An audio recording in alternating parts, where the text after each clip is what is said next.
Metabolism TV में आपका स्वागत है। मेटाबॉलिज्म और स्वास्थ्य के बारे में सही जानकारी का आपका स्रोत। कैंसर कोशिकाओं की विशेषताएं जिन्हें हम विस्तार से समझेंगे।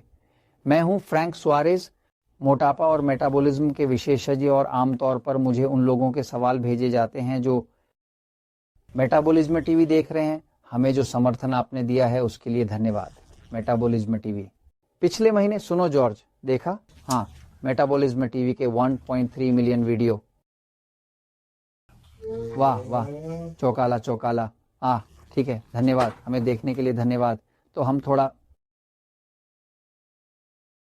लोगों से सवाल आते हैं जो पूछते हैं, देखिए मेरे परिवार में कैंसर है, मैं चाहूंगा इस विषय के बारे में अधिक जानने के लिए, और मैं इसे सरल तरीके से समझाऊंगा, लेकिन मुख्य रूप से उसे उस विषय पर केंद्रित करते हुए जिसे मैं जानता हूं, जो है मेटाबॉलिज्म का विषय। आज मैं साझा करना चाहता हूं आपके साथ कैंसर कोशिकाओं की विशेषताएं भी।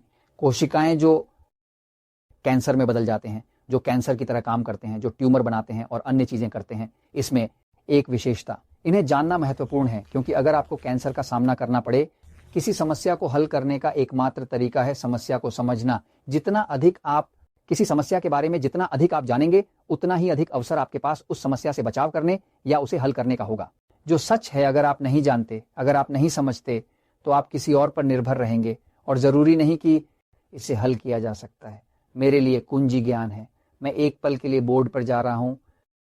आज मैं आपसे कैंसर कोशिकाओं की 7 विशेषताओं पर चर्चा करना चाहता हूं। जाहिर है, जब कोई परिवार में किसी को कैंसर होता है, खासकर किसी प्रियजन को या किसी को, जैसे कि दुनिया उस पर टूट पड़ी हो, है ना? क्योंकि बाहर केवल यही है और कुछ भी नहीं है।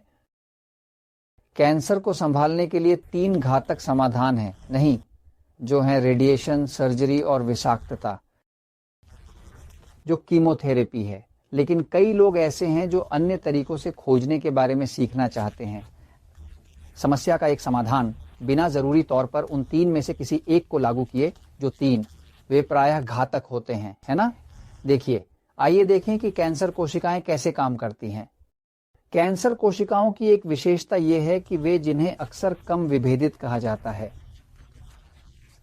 यानी ये आदिम कोशिकाएं हैं। अगर आप माइक्रोस्कोप में अपने जिगर की कोशिकाओं को देखें, आप देखेंगे कि इसमें एक तरीका है जिससे आप इसे पहचान सकते हैं। अगर बाद में आंत की कोशिकाओं को देखें, क्योंकि आप देखेंगे कि उनकी पूरी तरह से अलग आकृति होती है, एक और रंग, एक और दाना, और आप उन्हें पहचान सकते हैं। यानी कि विभिन्न प्रकार की सभी कोशिकाएं, शरीर के हिस्सों को आप पहचान सकते हैं, लेकिन कैंसर वाली कोशिकाओं को नहीं, क्योंकि कैंसर कोशिकाएं बहुत ही आदिम होती हैं। वे विभेदित नहीं होती हैं, इसे विभेदन कहा जाता है। यानी कि ये कुछ ऐसी कोशिकाएं हैं जो सभी एक जैसी दिखती हैं, ये इस तरह से एकत्रित होती हैं, और आप नहीं कर सकते उनके भीतर विभिन्न प्रकार की कोशिकाओं को पहचानना। वे किसी भी कोशिका के समान नहीं होती हैं। शरीर की सामान्य कोशिकाओं से जब एक ट्यूमर होता है, इस तरह पहचाना जा सकता है। जब वे बायोप्सी करते हैं तो देखेंगे कि क्या एक कैंसर कोशिका है, और उन्हें पता चलता है कि एक कैंसर कोशिका है। इसमें कोई विभेदन नहीं होता। ये शरीर की अन्य कोशिकाओं से बिल्कुल भी नहीं मिलती। यह एक पूरी तरह से अलग कोशिका, ये पहली बात है। दूसरी विशेषता, कैंसर कोशिकाएं तेजी से और बिना नियंत्रण के अत्यधिक पुनरुत्पादन करती हैं। यानी यह एक प्रकार की कोशिका, ट्यूमर है, जो तेजी से और बिना नियंत्रण के पुनरुत्पादित होती है। यह ऐसा है जैसे कि कैंसर का बाकी शरीर के साथ संचार ना हो, जैसे कि, इसलिए तेजी से और बिना नियंत्रण के पुनरुत्पादन करना, यह कैंसर की विशेषताओं में से एक है। कैंसर कोशिकाओं की एक और विशेषता यह है कि वे आक्रामक होती हैं और प्रवेश करती हैं।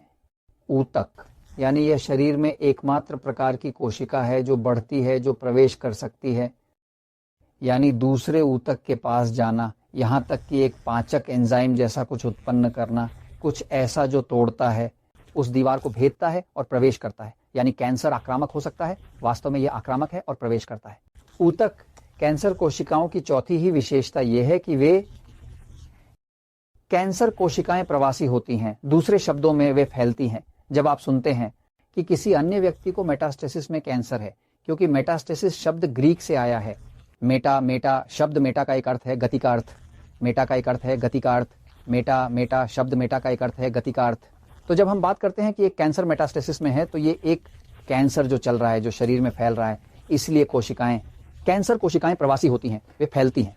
कैंसर कोशिकाओं की 5वीं विशेषता, कैंसर कोशिकाओं की एक विशेषता यह है कि वे रक्त वाहिकाओं का निर्माण करती हैं। देखिए, जब एक महिला गर्भवती हो जाती है तो प्लेसेंटा के अंदर का भ्रूण रक्त वाहिकाओं का निर्माण करता है। एक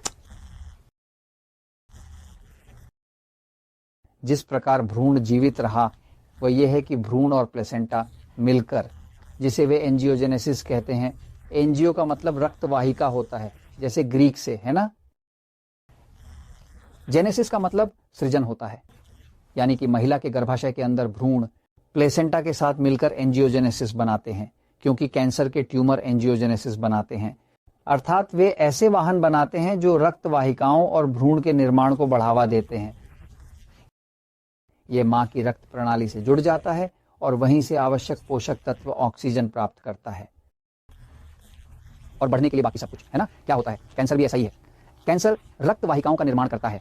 रक्त वाहिनियों वास्तव में कई दवाएं हैं जो डॉक्टर देने की कोशिश करते हैं, कीमोथेरेपी और अन्य ट्यूमर में होने वाली एंजियोजेनेसिस की वृद्धि को रोकने के लिए। ट्यूमर पोषण लेते हैं, वे परजीवियों की तरह होते हैं, पोषण लेते हैं। छठी बात यह है कि कैंसर कोशिका, उनमें ग्लूकोज के लिए एक अतृप्त भूख होती है, यानी उन कोशिकाओं को सब्जियां पसंद नहीं हैं, सलाद, मांस, पनीर, अंडा, वह जो इसे पसंद है वह है ग्लूकोज। यानी कि एक शरीर जिसमें ग्लूकोज बहुत अधिक है तो वह एक ऐसा शरीर होगा जिसमें बहुत अधिक मात्रा में ही कैंसर की संभावना। यह झात है कि अधिक वजन वाले लोगों में सामान्य लोगों की तुलना में 4 गुना अधिक कैंसर होता है। जो लोग अधिक वजन नहीं रखते हैं, मोटे लोगों में 4 गुना अधिक कैंसर होता है। और यह एक कारण, क्योंकि आपके मोटे होने के लिए आपको बहुत अधिक ग्लूकोज की आवश्यकता होती है। बिना ग्लूकोज के आप मोटे नहीं हो सकते। जब बहुत अधिक ग्लूकोज होती है तो यह एक अनुकूल वातावरण बनाता है कैंसर, क्योंकि कैंसर को ग्लूकोज की असीम भूख होती है। इस मामले में मधुमेह रोगियों की ग्लूकोज का स्तर मोटापे से ग्रस्त लोगों की तुलना में अधिक होता है, क्योंकि मधुमेह रोगी उनमें 5-1-2 गुना, यह सांख्यिकी है, 5-1-2 गुना अधिक कैंसर होता है जो गैर डायबिटिक लोगों की तुलना में। इसलिए मोटापा और मधुमेह दोनों का कैंसर से बहुत गहरा संबंध है। ठीक इसी तरह, क्योंकि वे ग्लूकोज का पूरा भंडार बनाते हैं जो कैंसर को पोषण देगा। और आखिरी बात यह है कि कैंसर कोशिकाएं बिना ऑक्सीजन के ऊर्जा बनाती हैं, यानी किण्वन द्वारा।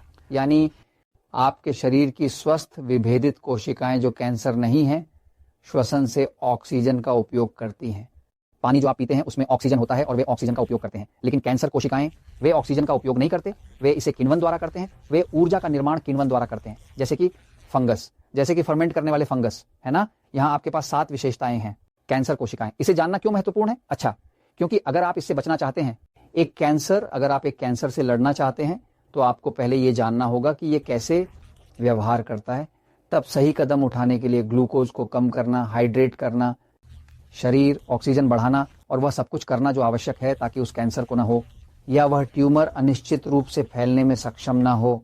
यही वास्तविकता भी है कि कैंसर एक बीमारी नहीं है, कैंसर एक प्रतिक्रिया है एक शरीर की जो पहले से ही हो चुका है। बीमार जिसका सिस्टम दबा हुआ है, जो अम्लीय है, जो जलयोजन की कमी से ग्रस्त है, कि ग्लूकोज बहुत अधिक है। कैंसर एक प्रतिक्रिया है, ये एक बीमारी नहीं है, ये एक प्रतिक्रिया। इसलिए कैंसर ट्यूमर को यहां से निकालना कई बार इसे किसी और जगह पर उभरने का कारण बनता है। शरीर का स्थान है ना, क्योंकि हम असली समस्या को नहीं संभाल रहे हैं, जो है शरीर का आंतरिक पर्यावरण, है ना। तो यहाँ कैंसर की 7 विशेषताएं हैं। कैंसर कोशिकाएं, हम जानते हैं कि यह एक प्रतिक्रिया है, यह एक बीमारी के रूप में नहीं है, लेकिन अगर हम दुश्मन को जानते हैं तो हम उससे लड़ सकते हैं। इसलिए मैं आपको यह बता रहा हूं, क्योंकि सच्चाई हमेशा जीतता है